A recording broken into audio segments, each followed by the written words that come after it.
안녕하십니까? 이번 연말 기도주일에는 11월 교회 지남에 나오는 가서 제자 삼으라라는 총주제 하에서 기도주일 낭독문을 중심으로 그 주제를 선택하여서 함께 말씀드리고자 합니다. 오늘 저녁에는 가서 제자 삼으라라는 제목으로 말씀드리겠습니다. 하나님의 말씀 마태복음 4장 18절부터 22절에 있는 말씀을 낭독하여 드리겠습니다. 갈릴리 해변에 다니시다가 두 형제 곧 베드로라는 시몬과 그 형제 안드레가 바다에 그물 던지는 것을 보시니 저희는 어부라. 말씀하시되 나를 따라오너라. 내가 너희로 사람을 낚는 어부가 되게 하리라 하시니 저희가 곧 그물을 버려두고 예수를 쫓으니라. 거기서 더 가시다가 다른 두 형제 곧 세베대의 아들 야고보와 그 형제 요한이 그 묻힌 세베대와 한 가지로 배에서 그물 깁는 것을 보시고 부르시니 저희가 곧 배와 부친을 버려두고 예수를 쫓으니라. 이 말씀은 예수님께서 이 땅에 오셔서 공생애를 시작하시면서 그분의 제자들을 부르시는 장면입니다. 이 당시에 부르심을 받았던 제자들은 예수님과 함께 3년 동안 지냈으며 예수님은 제자들에게 모세와 모든 선지자의 글로 시작하여 모든 성경에 쓴 바 자기에 관한 것을 자세히 설명하셨으며 주의 이름으로 귀신들도 항복하게 하는 능력과 병 고치는 은사를 주시면서 그들을 따로 안수하여 주님이 하시던 일을 계속하게 하셨습니다. 그리고 하늘로 가시면서 제자들에게 한 사명을 주셨습니다. 마태복음 28장 18절부터 20절에 있는 말씀입니다. 예수께서 나와 일러 가라사대 하늘과 땅의 모든 권세를 내게 주셨으니 그러므로 너희는 가서 모든 족속으로 제자를 삼아 아버지와 아들과 성령의 이름으로 침례를 주고 내가 너희에게 분부한 모든 것을 가르쳐 지키게 하라. 볼지어다 내가 세상 끝날까지 너희와 항상 함께 있으리라 하시니라고 하셨으면서 그의 제자들에게 대사명 제자를 삼으라고 하시면서 하늘로 가셨습니다. 왜 예수님은 갈릴리 초라한 어부들을 불러서 그분의 제자로 삼으셨습니까? 그 이유는 사람이 하는 일 중에서 자신의 제자, 그리스도의 제자가 되어 사는 것보다 더 높은 부르심이 없다는 것을 잘 아셨기 때문입니다.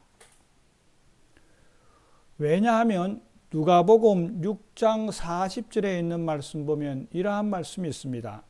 제자가 그 선생보다 높지 못하나 온전하게 된 자는 그 선생과 같으리라고 하셨습니다. 이 말씀은 무슨 말씀이냐면 제자는 스승보다 높지 못합니다.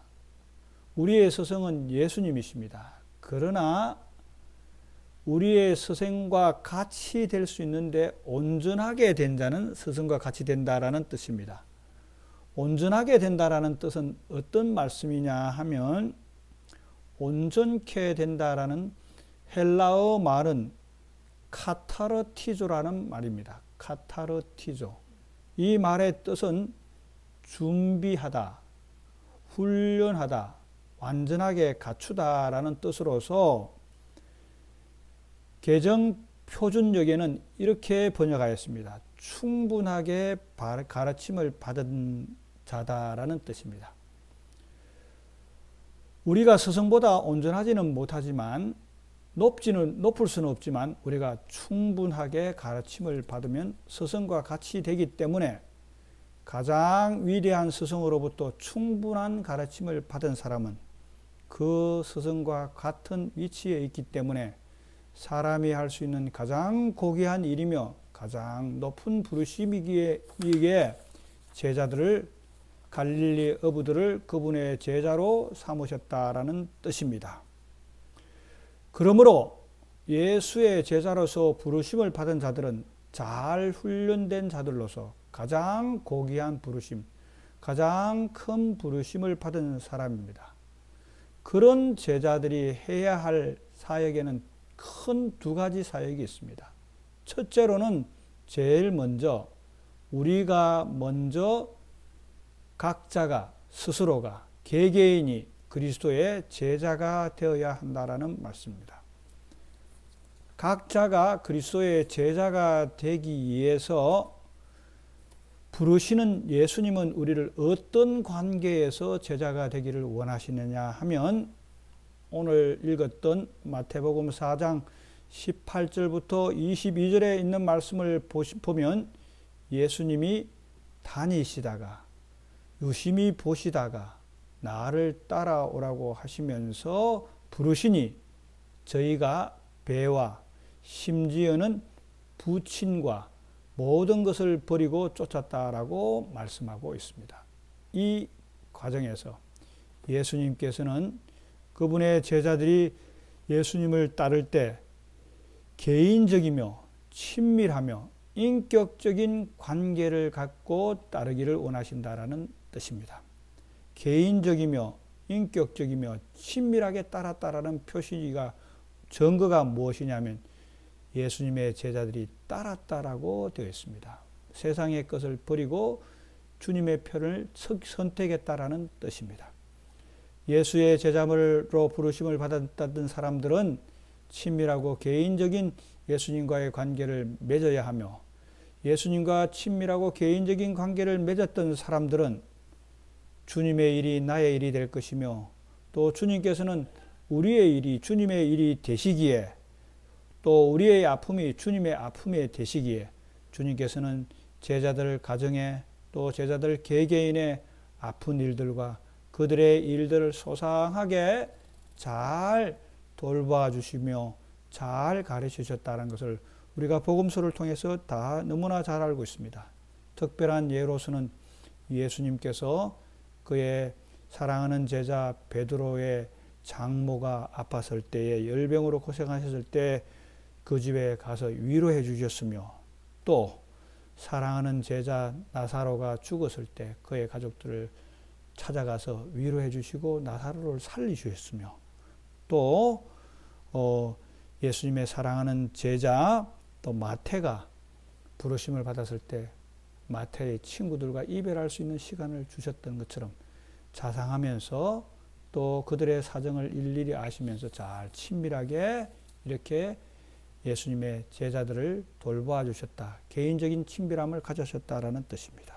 두 번째로는 우리가 개인적으로 친밀함을 받을 때 있어서 나를 부르시는 분이 누구신지를 분명하게 알아야 된다는 사실입니다. 예수님께서 제자들을 부르실 당시는 예수님이 약 30세 약관의 나이였기 때문에 세상적으로 봤을 때는 또 외모적으로 봤을 때는 우리에게 사람을 이끄는 큰 어떤 매력이나 이런 것은 있었을지 모르지나 외모적으로는 그렇게 뛰어난 또 세상적으로 그렇게 화려한 분은 아니었을 것이라고 생각됩니다. 그러나 우리 주님께서는 우리를 부르셨던 그분께서는 이 세상에서 계셨던 가장 위대한 스승이시며 우리가 잘 아시다시피 먼저 죽음에서 부활하셔서 성천하셔서 하늘 우편에서 우리를 위해서 간절하게 기도하고 계시는 분으로서 우리가 그분을 매매일 잘 아는 것은 아주 중요한 제자도의 한 장면이라는 사실입니다. 단면이라는 사실입니다. 또 우리가 예수님의 제자가 될 때 또 따르기를 원하시는 것은 그분을 지극히 사랑해야 한다는 뜻입니다. 사랑의 관계로서 우리가 예수님의 제자가 되어야 한다는 말씀입니다. 사랑하는 제자 베드로가 예수님을 3번 모른다고 부인했을 때 예수님께서 베드로에게 그의 제자도를 회복시킴에 있어서 다른 말로 묻지 않았습니다. 너가 나를 사랑하느냐라는 똑같은 질문을 3번 하심으로 사랑으로서 회복하셨다라는 말씀입니다. 우리가 그분의 제자가 되는 또 다른 조건 중에 하나는, 또 다른 하나의 친밀감 중에 하나는 그분을 깊이 사랑해야 한다라는 뜻입니다. 또 그리스도의 제자가 된 사람으로서 우리가 무엇을 해야 되니까 스승으로부터 무언가를 배워야 한다라는 사실입니다. 스승으로부터 무엇인가를 배워야 한다라는 뜻입니다. 어떤 제자들은 스승으로부터 무엇인가를 배우기보다는 내가 얻으려는 것을 찾으려고 스승을 찾는 사람이 있습니다. 내가 원하는 것을 그분에게서 뭐 얻는다 할까요? 배운다 할까요? 또 득한다 할까요? 그렇게 찾는 제자들도 있다라는 사실 아닙니다. 예수님의 제자로는 스승으로부터 무언가를 배워야 하는데, 스승으로부터 무언가를 배우기 위해서는 시대의 소망에는 이렇게 표현되어 있습니다. 제자들은 매일 그분과 함께 시간을 보내고 그분의 말씀을 연구하고 그 의미를 묵상하고 기도로서 그분과 교통하고 그의 능력을 힘입어 온전히 그분께 순종하며 그의 명령에 순종하는 것을 배웠다라고 되어 있습니다. 이러한 점들을 우리가 배워야 한다는 뜻입니다. 또 우리는 모본 되시는 그분을 깊이 탐구해야 한다. 온유하고 겸손하며 깨끗하고 더러움이 없는 예수님을 매매일 배워야 한다라고 되어 있습니다. 우리가 예수님의 제자로서 그분에 대해서 그분으로부터 무엇인가를 배워야 하는데, 그분의 말씀, 그분과 함께 시간을 보내고 기도함을 통해서 그분의 온유하고 겸손하고 깨끗하고 더러움이 없는 그러한 점들을 그분을 통해서 배워야 한다라는 말씀입니다. 또 우리가 그분의 제자로서, 제자된 사람으로서 제자 되었다라는 것을 단순히 신념이나 믿는다라는 말로 하는 것이 아니라 그 믿음을 행동으로 옮기는 것이 꼭 필요한데, 그 믿음을 행동으로 옮기는 실천에 있어서는 우리가 꼭 기억해야 될 점은 다른 사람을 제자로 삼는 일을 해야 한다라는 사실입니다. 다른 사람을, 내가 먼저 제자가 된 다음에 다른 사람을 제자로 삼는 것에 있어서 우리가 많은 부담감을 갖고 있습니다. 그러나 부담감을 가질 것이 아니라 다른 사람을 제자로 삼는 것에 있어서 우리가 제일 먼저 생각해야 될 것은 우리 가족 중심의 동심원의 원리를 생각해야 한다는 말씀입니다. 동심원의 원리라는 말은 내가 예수님의 제자가 되었다고 한다면 나에게 가장 가까운 사람으로부터 예수님의 제자가 되게 해야 한다는 뜻입니다. 그런 의미에서 우리와 가장 가까운 가족 중에서 아직도 예수님의 제자가 되지 않은 사람, 가장 가까운 친구, 친척들 중에서, 가장 가까운 친구 중에서, 가장 가까운 이웃 중에서 제자가 되지 않은 사람들에게 제자로 삼아야 한다라는 이러한 의미입니다. 초대교회에서 예수님의 제자로서 자신의 동심을 넓혀갔던 한 사람이 있습니다. 그분을 잠깐 성경 말씀을 통해서 소개하도록 하겠습니다. 사도행전 9장 36절부터 42절에 나오는 한 분입니다. 욥바에 다비다라 하는 여제자가 있으니 그 이름을 번역하면 도루가라. 선행과 구제하는 일이 힘이 많더니 그때에 병들어 죽음에 시체를 씻어 다락에 뉘우니라. 룻다에가 롯바에 가까운지라. 제자들이 베드로가 거기 있음을 듣고 두 사람을 보내어 지체 말고 오라 간청하니 베드로가 일어나 저희와 함께 가서 이르매 저희가 데리고 다락에 올라가니 모든 가부가 베드로 곁에 서서 울며 도로가가 저희와 함께 있을 때 지은 속옷과 겉옷을 다 내어 보이거늘 베드로가 사람을 다 내어 보내고 무릎을 꿇고 기도하고 돌이켜 시체를 향하여 가로되 다비다야 일어나라 하니 그가 눈을 떠 베드로를 보고 일어나는지라. 베드로가 손을 내밀어 일으키고 성도들과 가부들을 불러들여 그의 산 것을 보이니 온 요파 사람이 알고 많이 주를 믿더라고 기록하고 있습니다. 도로가의 아름다운 제자도입니다. 그가 자기와 처지가 비슷한 사람에게 선행과 구제하는 일을 통해서 많은 사람들을 제자로 삼았고 그의 죽음이 안타까웠기 때문에 룻다에 있던 베드로가 또 사람의 초청으로 말미암아 그곳에 가서 도로가 다비다를 살렸다라는 장면입니다. 우리가 예수님의 제자가 된 사람으로서 다른 사람을 제자를 삶에 있어서 동심원에 가장 가까운 사람들로부터 제자를 삼게 되는 저와 여러분이 되게 되기를 바랍니다. 마지막으로 그리스도의 제자들이 모인 교회가 그리스도의 사명을 실천하는 공동체가 되어야 한다는 뜻입니다. 말씀입니다. 이러한 말씀이 있습니다.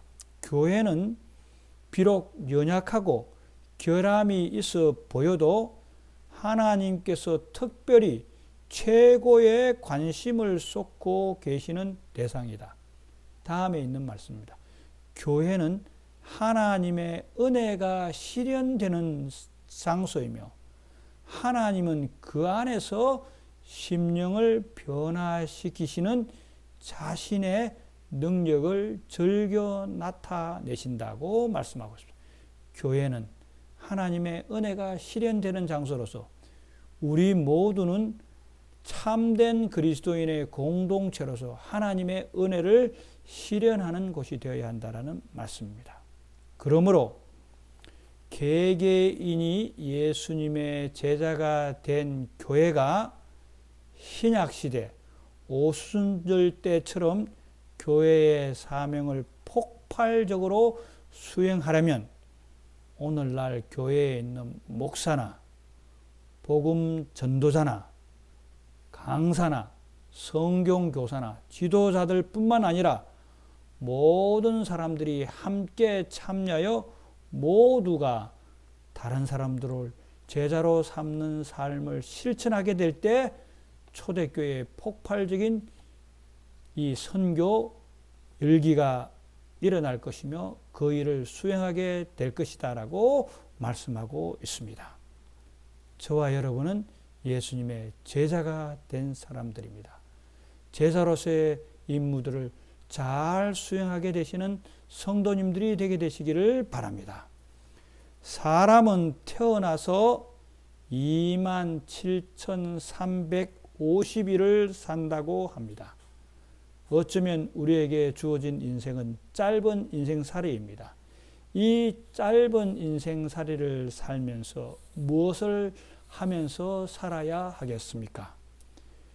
우리 개개인이 가장 고귀한 부르심, 가장 높은 부르심을 받은 충실한 제자로서 살아가게 되시기를 바랍니다. 가장 고귀한 부르심에 충실한 제자는 다른 사람을 제자로 삼는 일을 하는 것으로서 다른 사람을 제자로 삼는 일에 우리의 삶에서 실천하게 되게 되시기를 바랍니다. 그러므로 우리가 가장 고귀한 부르심을 받은 사람으로서 손색이 없는 삶을 살게 되시는 우리 숭안중앙교회 모든 성도님들이 다 되게 되시기를 바랍니다. 명상과 기도의 제목을 말씀드리겠습니다. 그리스도의 음성과 가르침에 친숙하기 위하여 예수 그리스도를 최우선적으로 두고 있는가? 두 번째, 지금 출석하는 교회에서 더 가깝게 지내면서 도움을 베풀어야 할 사람은 누구인가? 세 번째, 제자된 자로서 나에게 가장 부담이 되는 사람은 누구인가?